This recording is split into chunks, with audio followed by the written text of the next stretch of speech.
Hey guys, and welcome to another installment of the PH Journals podcast. This week is kind of a little different. As you guys can tell, I'm sure from my voice, and if those of you that are watching this on YouTube, I'm buzzing. I really am buzzing. It's been a week that it would be very, very hard for me to forget quickly. I joined a very good friend of mine down in the outskirts of Cradock, and I'm still kind of lost for words trying to grasp on what the experience actually was. But yeah, this week's episode is all about pretty much I've realized going back on a couple of my episodes, I've never really spoken about bow hunting. And although it's been something that's relatively new, it's only really crept in since COVID into my itinerary, I've never really done a podcast on it. And I thought tonight, after the experience I've just had, why not? Why not sit down and tell everybody what a wonderful experience I had, firstly. Secondly, everything you need to know about bow hunting on the Dark Continent.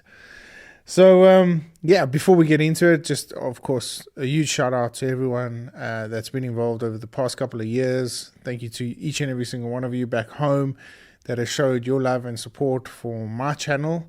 So if there is one thing I could request from you guys is, please, on whatever platform you're watching this on, whether it be YouTube or listening to it on any one of the major podcasting platforms, my appreciation goes out to you if you just interact with the episode a little bit. So subscribe to my channel, interact a little bit, like, share, whatever you may do. Every sort of interaction or anything like that benefits us in the algorithm. And of course, that leads to a lot of greater things for future. And talking about future, if you guys are listening to this in South Africa, I'll be heading around. Sorry, I've got a little bit of hay fever at the moment from tonight's hunt. But I'll be heading down to Huntex on the 26th. I'm really looking forward to this one. I've been very, very fortunate to be invited out there and just come and see some of the really cool exhibitors. So I'm really excited about that.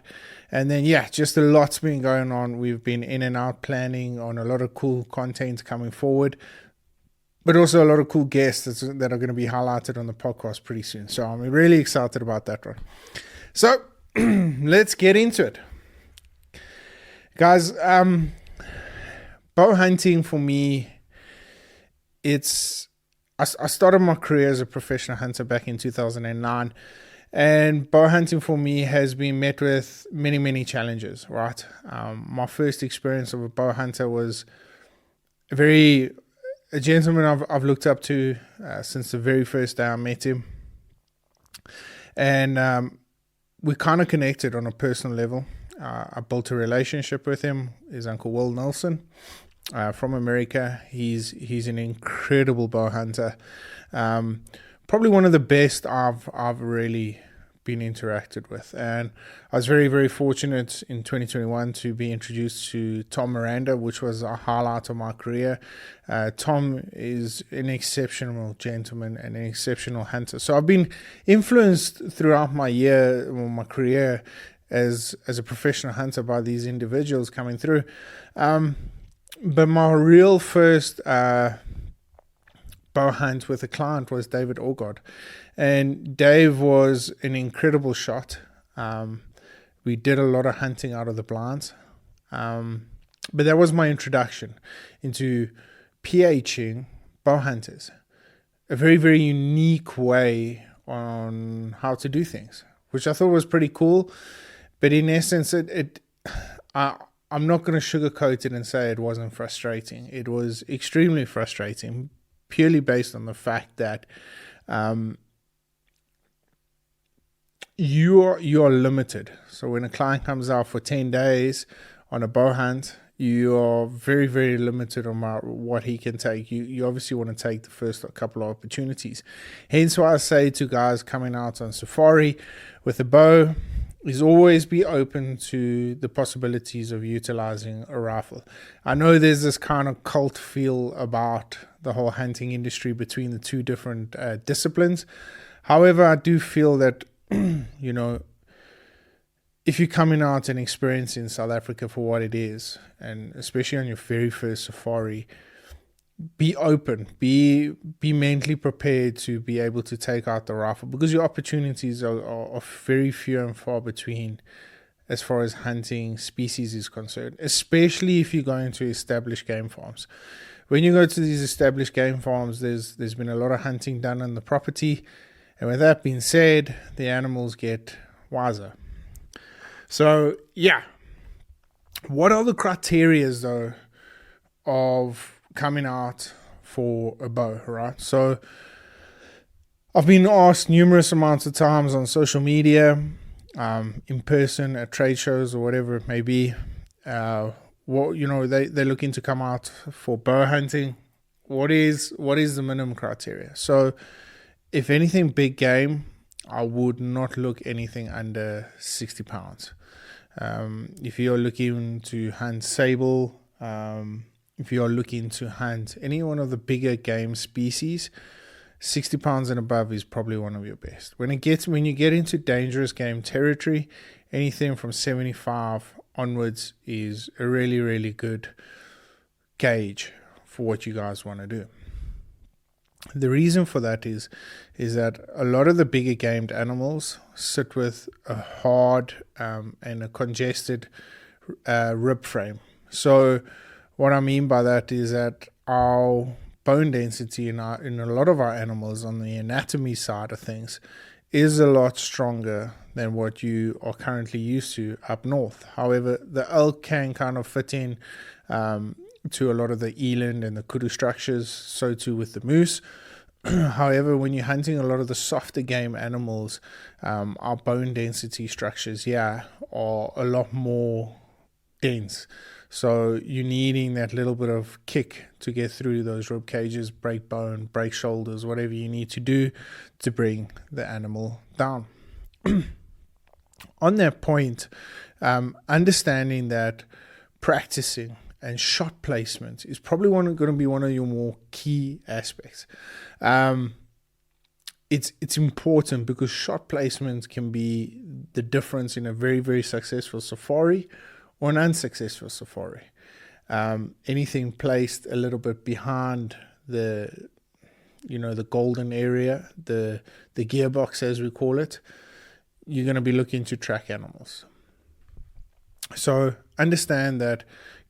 Head along to the gun shops. Go and pick up your African targets, warthog, impala, blazebuck, whatever it may be, the common stuff, kudu.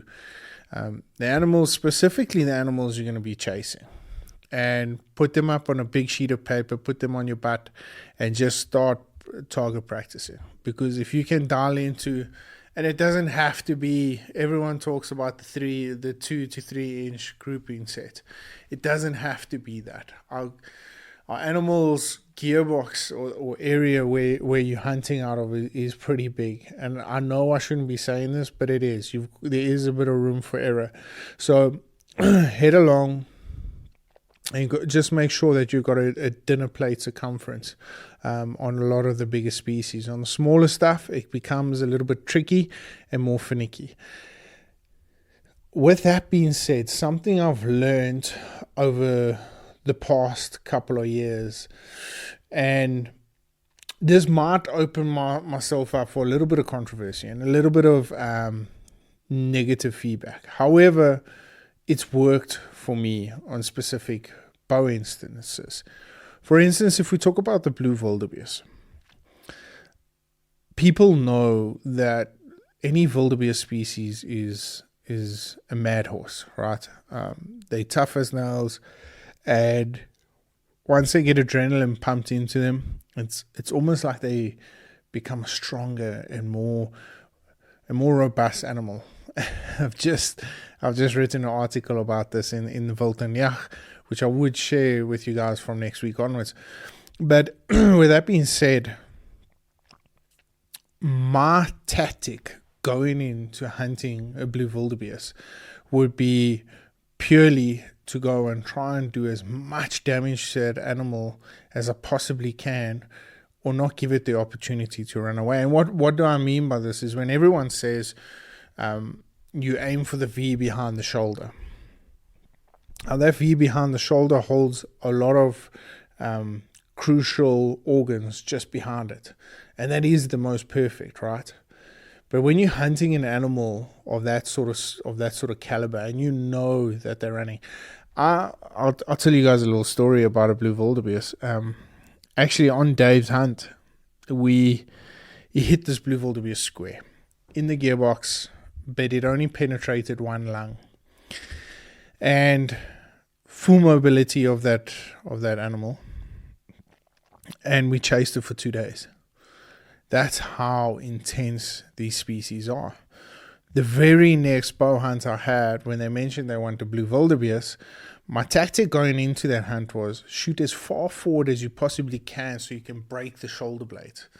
I want to break the shoulder blades and break that animal so that it doesn't have the opportunity to go. Because unfortunately, if you do get an opportunity on a second shot, it's either going to be a very far distance shot on a blue, or you're going to have to restalk that animal again, putting a lot of time and effort into it, when I'm not a big fan of any animal suffering. So you would have to finish it off with a rifle, pretty much like what we did with Dave's hunt, where we chased down for 2 days. The blood started getting hard, so there was not a lot of blood to track. We kind of had to just keep putting boys into the bush and bumping this specific animal. And your ethics start getting questioned as a professional hunter, because it's something I don't like. I don't like chasing animals for 2 days, or especially not wounded animals in any given scenario. So my tactic was to break the shoulder blades, and crucially after that, hopefully it touched some of the main organs in the rib cage, and therefore harvest that animal ethically. And pretty much like clockwork, the shot was a little bit low, but it did manage to break bone, and it hit both lungs. That blue wildebeest didn't run 20 yards, and that was incredible for me, because I saw the difference of shot placement by 2 or 3 inches, and that's key. That's, those are sort of things that you're going to have to learn, and it boils down to confidence, right? How confident are you in your shot placement? How confident are you in your equipment? At the moment, I've partnered with Magnum Archery, and I can tell you with confidence, this past weekend, there's nothing better going into a hunt with all the confidence in the world in your equipment. It's incredible. It's like this. When I played professional sport, when I played rugby, you always knew that when your second game on a specific team, if you had dominated that guy in the scrum a couple of games before, you always went in there with a puffed up chest, and you're like, yeah, no, this is the one, I'm going to drill him again. And that first scrum comes and you smoke him into the ground and you rub his head in there. And that's kind of what you feel like with good equipment. You kind of get this absolute jitter in your step. I mean, I knew, the rat got the best of me, but we'll get into that. I definitely want to tell my story to those of you that haven't watched it on my YouTube channel yet. It's a story worth telling for many, many decades. But getting back to equipment, partner with the right guys, go along and speak to the guys. If you guys are coming out to South Africa and Joburg is one of your first stops, and if you've got a layover, definitely head along to Magnum Archery. Go and chat to Seppi and speak about what you guys are planning to do by coming out here. Because Seppi put me up on a setup with my PSE 375. It's an absolutely no-brainer, and I'm going to see him next week at Huntex, and I'm pretty excited about that, because we're going to go through everything again. I want him to dial me in so perfectly that I don't only have all the confidence in the world in just my gear, but in my personal ability as well, and that comes with a lot of experience. So make sure that you've got the correct poundage bow, make sure you got the correct setup, you've got the correct gear, because that makes the difference. And then go back and do the homework. Select your package before you come out here. Make sure that you are fully aware with your outfitter. And a lot of the times, and here's a tip I've learned, don't purchase packages. Be upfront with your outfitter and say to him, guys, listen, I'm coming out for a bow hunt. I'm happy to pay the day fee, and then on any opportunity I get out there, be open to that. The minute you buy a package, I don't know how every outfitter in the industry works. A lot of them that I've done deals with, or that I've seen do deals with bow hunters, is that they make you stick to your package. And when you're out in the field, opportunity on a lot of other animals might come up, and that is key. Because if you're just paying your day fee and you say to your outfitter, look, whatever opportunities, whatever good opportunities I get on the animals out there, I am going to be taking. You've got your trophy price list, you keep it in your pocket, and you make those calls when you're out in the bush. That is important, because if you are stuck to a package, to finish it in 7 to 10 days is always a stretch. And I'm not saying all the time. Some safaris you might get there and it works out perfectly fine. But most of the time, opportunities on other species come up. And you have got to be open to taking those animals. A lot of the other things, and going back to the gear story, is walk and stalk. What are you guys looking at? Look, from a blind, it's a completely different kettle of fish. You can pretty much wear whatever you are. Just make sure your surroundings are dark. You got good camouflage and all that sort of stuff in your blind. When you're walking and stalking, make sure you got good footwear. I'm using currently the Bill Morgan Fellies. It's a traditional veldskoen that is made by a company in Pretoria, Bill Morgan. Incredible shoe, soft underground. I get to feel my steps when I walk, which has been key for me, especially being a bigger guy. It's always nice to feel your underfoot before you take that next step.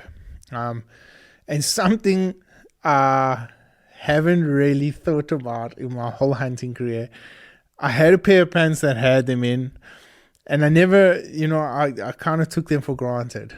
But knee pads, jeez, I was on my hands and knees this weekend, and I look back, I was driving home and I was like, looked down at myself. I was like, yeah, my hands are fine. That's something you've always just dealt with.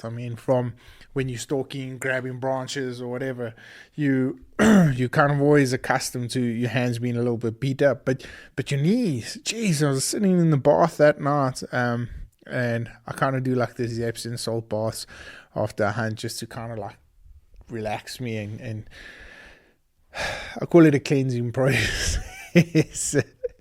But I'm sitting in there, my knees are burning, and I'm just like, geez, I didn't realize how much strain my body actually took on like walking on all fours and crawling around, ducking. And if, like I said, if you guys have seen the YouTube video, you would know that it was intense conditions, So knee pads.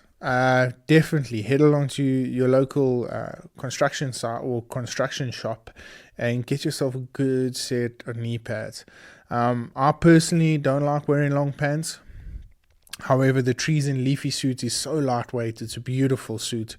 I use the early season. I also use the late season. It's nice and lightweight. It breathes well. It definitely works, and it's robust. It's durable out there as well. With our thorn trees, those devil-like thorn trees, it actually holds up pretty nicely. So, yeah, I use that, and then just good camouflage. I have found in the past, Treason is probably by far streaks ahead of anyone as far as camouflage is concerned in South Africa. A lot of the guys are using Kuyu and all these other brands. I think it's more just for the look around camp type thing. But as far as physical ability in the bush and premium quality, Treason is by far leaps and bounds ahead of anyone else. And I'm not just saying that because I endorse the product. I'm saying that because it really, really works. Those of you that have followed the podcast for some time now know that I'm not going to be bullshitting anyone. I want you guys to come out and have a very, very successful hunt. And having trees in part of your gear bag is probably one of the most important things.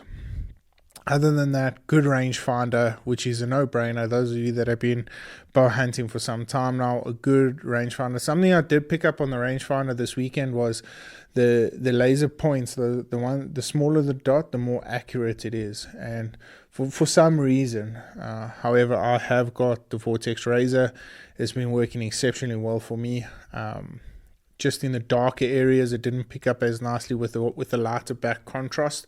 It kind of got a little bit confused in certain parts, but it got the job done. So yeah, look towards something like that. I know Rusty, the mate of mine that I hunted the fallow deer with this weekend, he had the 6 hour, which was also pretty much the same thing. And then of course I loved my Vortex HD Fury binoculars, which I use all the time, and they're pretty accurate. They're just heavy and luggy to carry around. Get yourself a good bino harness to protect them when you're crawling through these tough conditions. But yeah, what an incredible experience. So those of you that have asked the questions about what you need to bring, I hope I've answered a lot of that. Good gear bags, and just make sure that you guys are constantly prepared. Ending off on gear, I like to shoot a much heavier arrow. At the moment I'm using the grizzly sticks. I have got a couple of them here somewhere. I'm using the grizzly sticks at the moment. They are wonderful fixed broadhead 2-blade. These are the Ashby 350s that I didn't use. Yes, I used these this weekend, which were incredible, with about a 2.5 inch cut diameter. Really was, that fallow deer didn't even run 10 yards, 10, 20 yards, and he was down. So make sure, I personally like fixed blades. And the reason for that is that when you're out in the bush, and I've seen it happen twice now. It actually happened to me back in COVID with a mate of mine when I was on a darker hunt. Well, we were hunting pretty much anything, but a darker came in front of me, and as I swung my bow around, the longest of grass points that you can ever imagine hooked on that mechanical blade, and it unfolded it. I didn't realize it, but when I drew back on my bow and I released, I saw it came out pretty skew, and ultimately the darker string jumped me and ran off. But I was just like, that. And when I looked at the footage back, I realized that I clipped this grass twig that hung over like that. So I've seen these mechanical blades kind of fail before they really get to do their job. A couple of guys, the mechanical blade actually failed in the air. We called him Rocky. I can't remember what his name was, but he was a crossbow hunter, and we were sitting in the blind the one day, and the eland were coming in. And he was a much older gentleman, so walking and stalking was near impossible.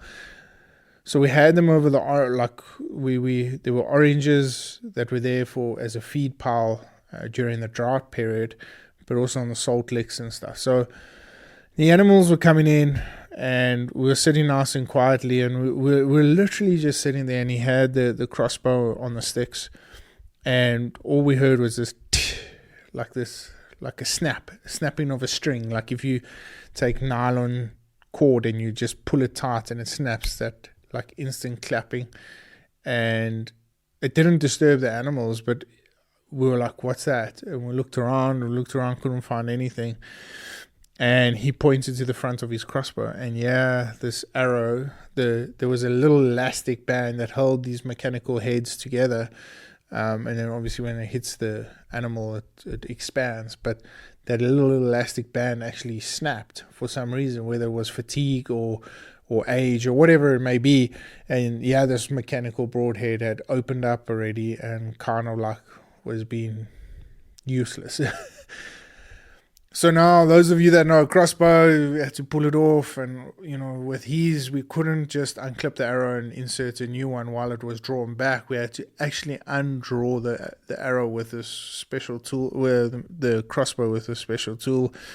I don't know how these old things work. He did it, and yeah, that kind of took away from everything. So just make sure that you guys have got a good broadhead. Bring a sharpener with as well, so that if you do utilize a lot of arrows, that way you don't have to be bringing containers full of arrows, because you can just actually utilize your sharpener and just sharpen your arrows. Because a lot of the bow hunting I've done with some good mates of mine, they've always said there's nothing worse, there's nothing more unethical than a blunt broadhead, which is 100% true, and something I've really made a note of and made sure that I carry that through. So yeah, that's basically it, guys. Bring your GoPros, bring all the extras that you can. Make sure you shoot with them on your bow before time, because one thing I realized is the bow actually starts getting a little bit heavy, with all these gadgets and stuff on.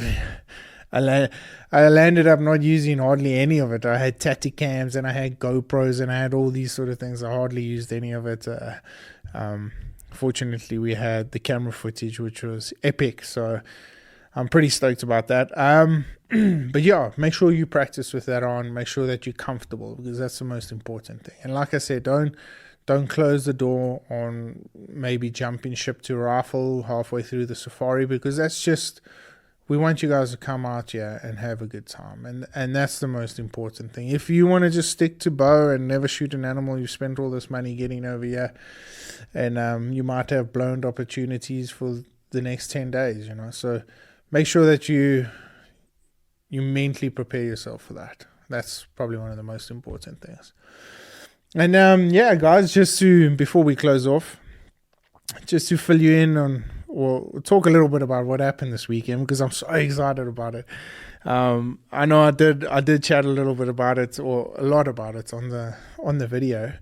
But man, what an experience. So we head out to Cradock, other side Cradock from Queenstown side.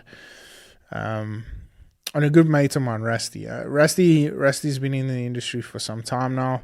When I started professional hunting, he was there on the farm. We were hunting together, and I always just kind of looked up to him. I really admired his workload, his ethics when it came to hunting, and he wasn't afraid to share that. If he saw something wasn't right, he would call people out on it and say, guys, listen, this is not how it's done, this is the right way. If you want to carry on doing it the wrong way, well, by all means. And that's what I always enjoyed about him. And a lot of times throughout my career, I've always looked up to him in those certain scenarios, and I've kind of tried to base a lot of my decisions, and I've always tried to be open to learning a lot of things like that. So yeah, fortunately he came around.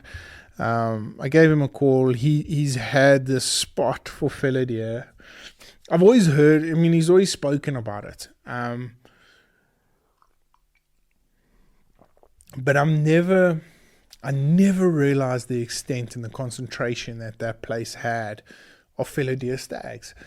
It was insane. That one bromplek that we call them, these rutting grounds that we crawled up onto. If you guys saw the videos, had at least 20 to 30 stags. Not all of them massive trophies, but young stags, old stags, satellite stags that were just, useless, lying around, doing nothing. And it was wild, absolutely insane. I've never seen a concentration of fallow deer as tight as that. And then 50 yards from that, there's another one with just as many stags. And 50 yards from that, there's another one. You just walk up this river and there's just fallow deer pretty much everywhere. And in amongst all this chaos, you've got these big pigs that are coming out and drinking water at the river and moving up north. And it's just, there's impala, there's just a hive of activity. And it's crazy that it only happens for 2 weeks of the whole year in this one spot.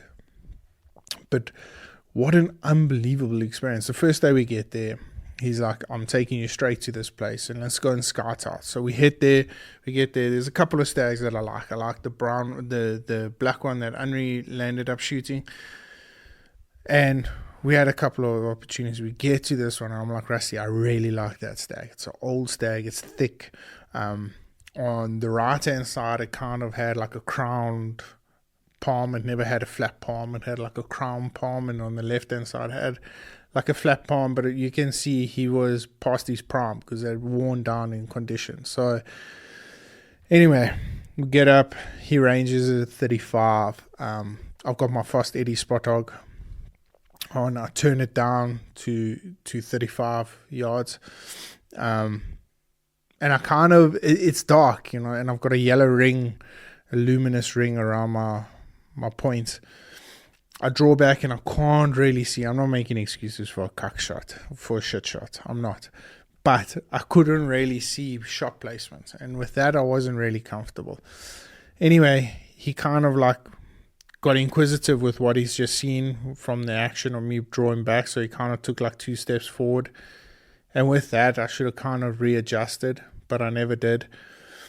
And I don't know, for the life of me, thought that he was 40 yards now for some God knows reason. And I let the shot go because I was dead on him, and I felt good. It felt really, really good. And he ran off. I was pretty confident. It felt like I went a shot high. I was very, very confident on that. But Rusty kind of said he thinks it went under.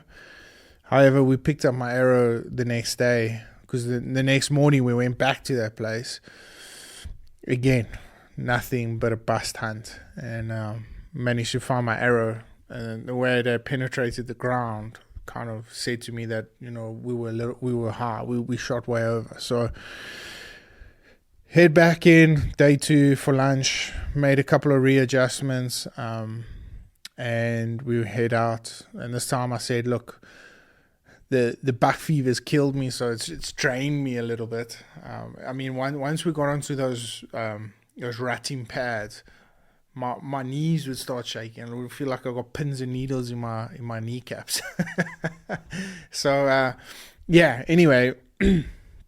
I said, come, let's settle the nerves. Let's get an animal on the ground first. So we managed to stalk in nicely with all the chaos going. It makes stalking a breeze, right?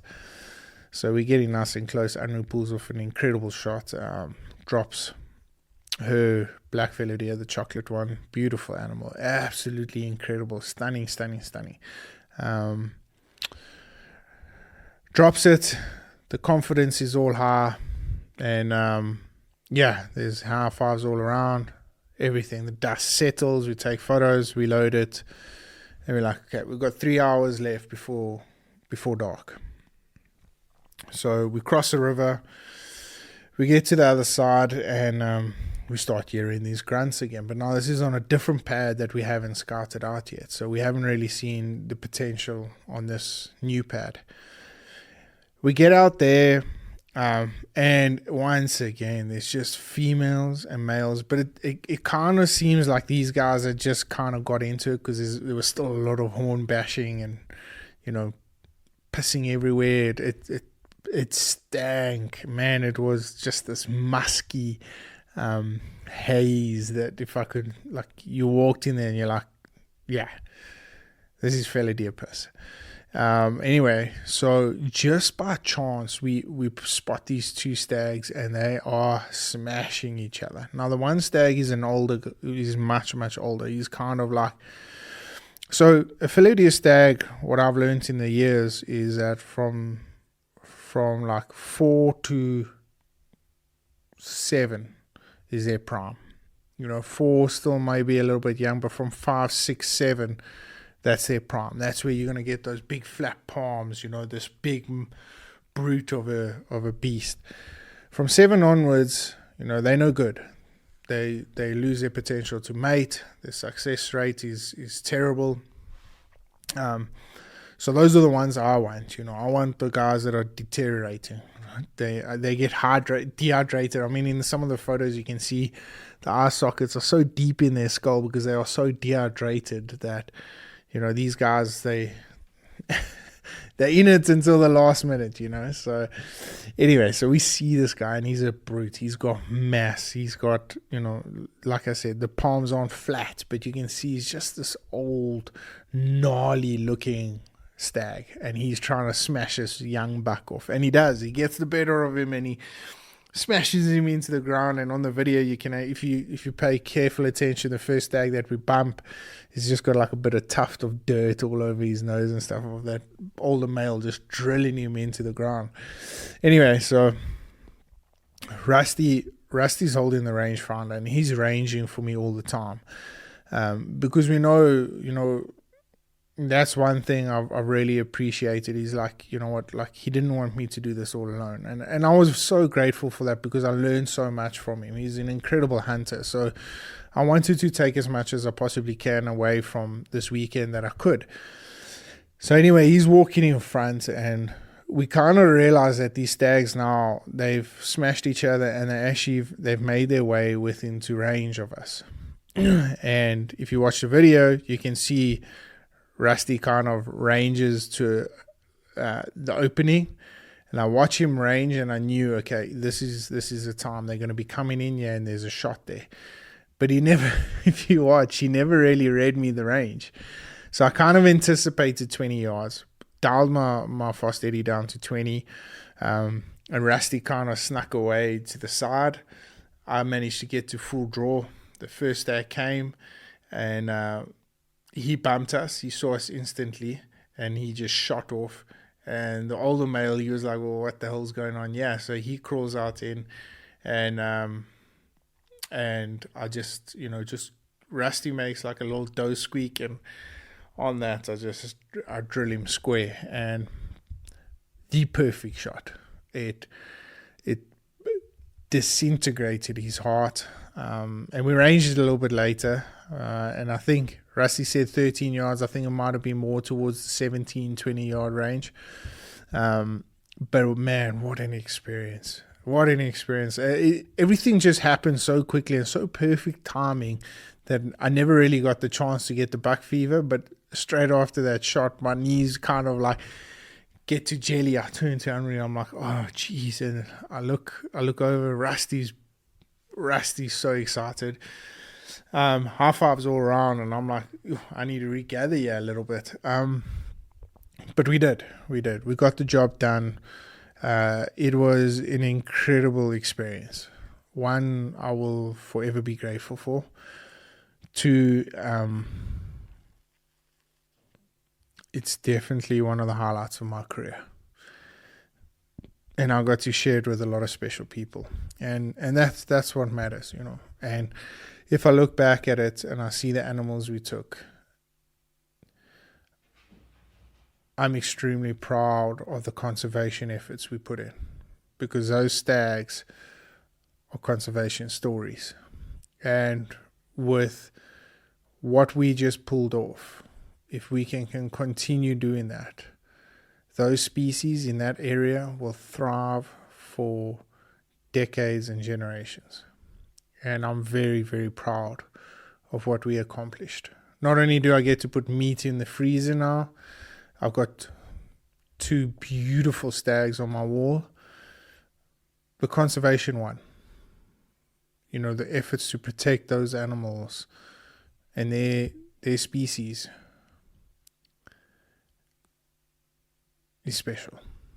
I look back and I'm very, very proud with what we accomplished.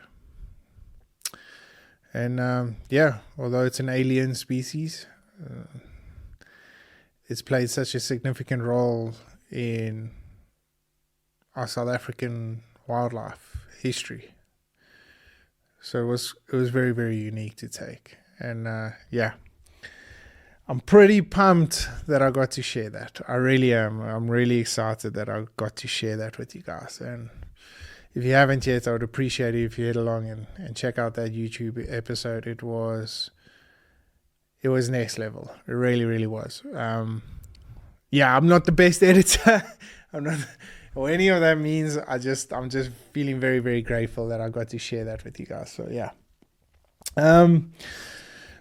Well, ladies and gents, just to fill everyone in, I will be at Huntex on the 26th of April. So if you are in the area, pop around, come say how's it, man. Jeez, if you guys see me walking around for a little bit in the morning, I know I've got a couple of things to do. However, if you see me walking around, just come say how's it. Yeah, I love chatting to guys about the industry. I love chatting to guys about hunting. I'm very, very passionate about it. So just come say hi. And yeah, that's a wrap for me. Once again, if you are, happy hunting. Until then, stay safe, stay blessed, stay humble. We'll catch up with you guys soon. Cheers.